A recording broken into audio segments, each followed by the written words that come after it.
Now let's turn to Africa, to the conflict in the Democratic Republic of the Congo. This week, the M23 rebel group took over the city of Goma. It's the capital of the DRC's mineral-rich North Kivu province. Since it's an active conflict zone, casualty numbers have been hard to come by. The World Health Organization says that 45 people have been killed and more than 2,000 have been injured over the past week, but the real figures could be much higher. Hospitals in the region have been overwhelmed by the number of injured. The current situation is chaotic. In 3 days, we have received more than 400 injured people.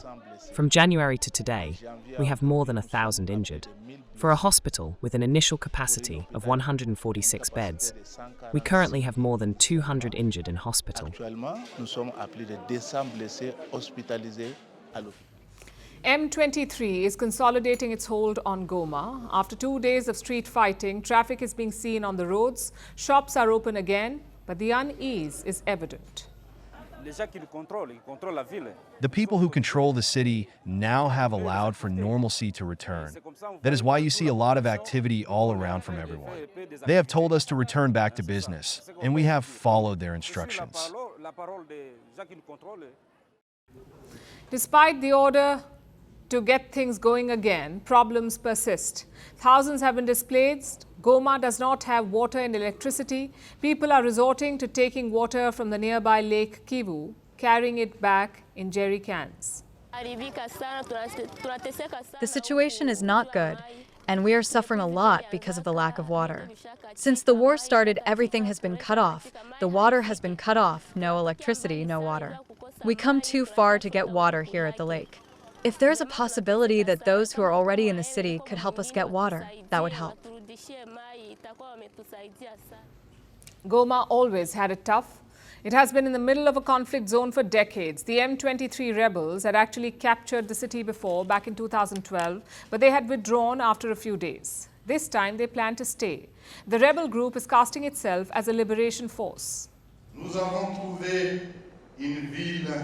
We found a wounded city, a city of greats, traumatized, fearful, a chaotic situation that has been ongoing for years, caused by the cowardice and recklessness of the illegitimate and incompetent regime.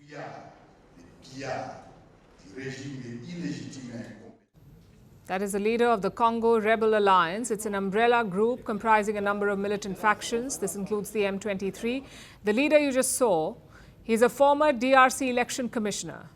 I'm not joking. He actually certified the elections in the country back in 2018. Now he has taken command of a militant alliance, fighting against a man he once certified as president. The M23 rebels call President Felix Tshisekedi illegitimate and incompetent.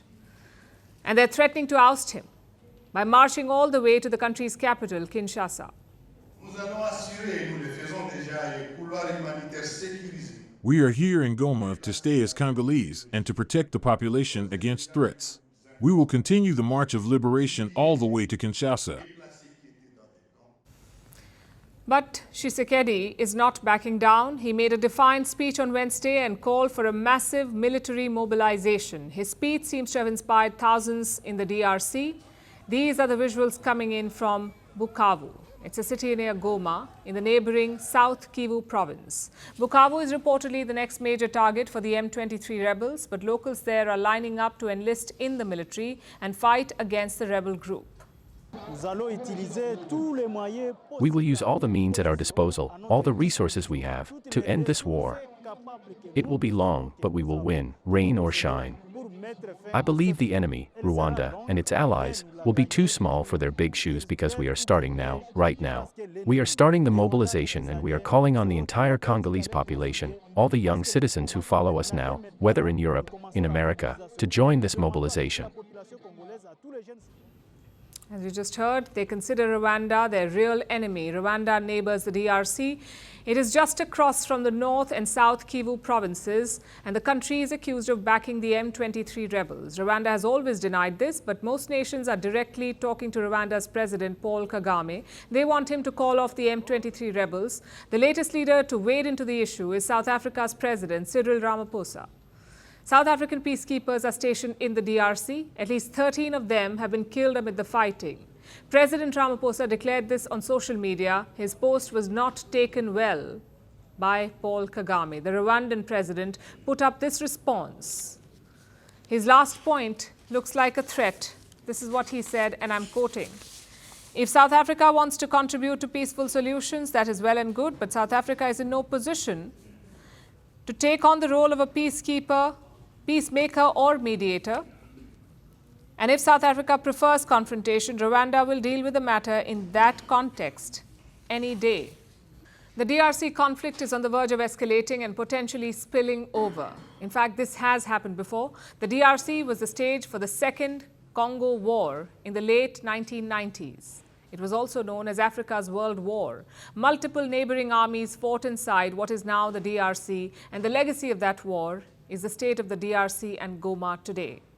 The last thing we need is a repeat of that brutal conflict. Tune into Firstpost for our special budget coverage tomorrow. We'll be tracking the finance minister's speech in the morning, the key announcements, the big policy changes, and the major reactions.